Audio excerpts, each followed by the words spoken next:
বাড়ি ফিরলেন বিএসএফ জওয়ান পূর্ণম কুমার সাউ। আবেগে ভাসল রিসরা, সেজে উঠেছে রিসরা শহর। আলোয় আলোয় রাঙানো হয়েছে পূর্ণম কুমার সাউয়ের বাড়ি। 23 দিন পাকিস্তানের বন্দিদশায় থাকার পর দেশের মাটিতে ফিরেছিলেন পূর্ণম। আজ অবশেষে নিজের বাড়িতে ফিরে এলেন বিএসএফ কনস্টেবল পূর্ণম কুমার সাউ। তার প্রত্যাবর্তনে খুশির জোয়ারে ভাসছে গোটা এলাকা। প্রায় এক মাস আগেই 23শে এপ্রিল পেহেলগাঁও হামলার ঠিক পরদিন সীমান্তে টহল দেওয়ার সময় ভুল করে পাকিস্তানের সীমান্ত অতিক্রম করে ফেলেন পূর্ণম। এরপর থেকে তিনি নিখোঁজ ছিলেন। পরে জানা যায় পাকিস্তান রেঞ্জার্সের হাতে তিনি আটক হয়েছেন। সেই মুহূর্ত থেকে শুরু হয় তাঁর পরিবারের উৎকণ্ঠা এবং অপেক্ষা। পূর্ণমের স্ত্রী রজনী, যিনি বর্তমানে গর্ভবতী, দিনরাত প্রার্থনা করে গিয়েছেন স্বামীর নিরাপদে ফেরার জন্য। বিভিন্ন প্রশাসনিক মহলে যোগাযোগ রেখে তিনি চেষ্টা করে গেছেন স্বামীর মুক্তির। ভারত সরকারের উদ্যোগে বিএসএফের চেষ্টা 23 দিনের মাথায় পাকিস্তান তাকে মুক্তি দেয়। আটারি সীমান্ত দিয়ে তাকে ভারতে আনা হয়। কিছুদিন তিনি কর্মস্থলেই ছিলেন, পরে ছুটি নিয়ে বাড়ি ফেরার সিদ্ধান্ত নেন। আজ সন্ধ্যায় পূর্ণম যখন রিসরার নিজ বাড়িতে পা রাখেন, তখন যেন গোটা শহর তাকে বরণ করে নেয়। সকাল থেকে বাড়িতে চলছিল সাজসজ্জা, বাড়ির ছাদে উঠছিল জাতীয় পতাকা।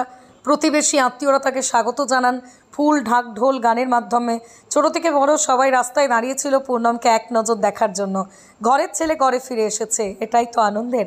চারিদিকে শোনা যায় ভারত মাতা কি জয়, বিএসএফ জওয়ান জিন্দাবাদ স্লোগান। পূর্ণমের বাবাও রিসরা পৌরসভা চেয়ারম্যান কলকাতায় গিয়ে তাকে আনতে গিয়েছিলেন। তারা জানান এক গর্বের মুহূর্ত, যা ভাষায় প্রকাশ করা যায় না। এই আবেগঘন ঘটনার প্রেক্ষিতে পূর্ণমের স্ত্রী রজনী মুখ্যমন্ত্রী মমতা বন্দ্যোপাধ্যায়, কেন্দ্র সরকার এবং বিএসএফের প্রতি কৃতজ্ঞতা প্রকাশ করেছেন। তিনি বলেন, আমি আর কিচ্ছু চাই না, শুধু চাই আমার স্বামী যেন নিরাপদে থাকে। পূর্ণম কুমার সাউয়ের এই সাহসিকতা এবং প্রত্যাবর্তন গোটা দেশের কাছে এক উদাহরণ হয়ে থাকবে। তাঁর সাহস, কর্তব্যনিষ্ঠা, পরিবারের অসীম ধৈর্য সত্যি প্রশংসার যোগ্য।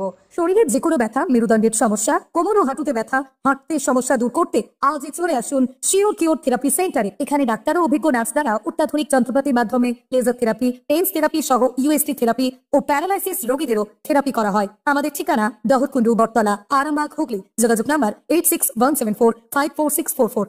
आप लोग का सबसे बड़ा धन्यवाद।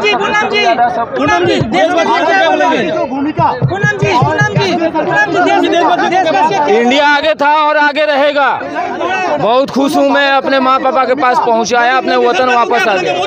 खुशी का माहौल है, एक देश के जवान हैं और उनका इतना अच्छा वेलकम हो रहा है। सही मायने में देखा जाए तो आज हमारे लिए दिवाली है, क्योंकि हमारे राम जी आ रहे हैं। हमारे लिए तो राम जी हैं और सच में बहुत ही अच्छा लग रहा है कि इतने एक्साइटमेंट है, लोग, इतनी तैयारियां चल रही हैं। हमारी रिश्ता शहर को पूरा सजाया गया है, तो ये बहुत अच्छा लग रहा है जान के कि एक देश के जवान के साथ अगर ऐसा होता है तो मतलब बहुत ही अच्छा अरेंजमेंट किया गया। मुझे भी अच्छा लगा। तो देखिए सबकी सपोर्ट है, पूरी जनता थी हमारे साथ, तो देखिए बहुत अच्छा लग रहा है और आज तो मैं बहुत ही खुश हूँ।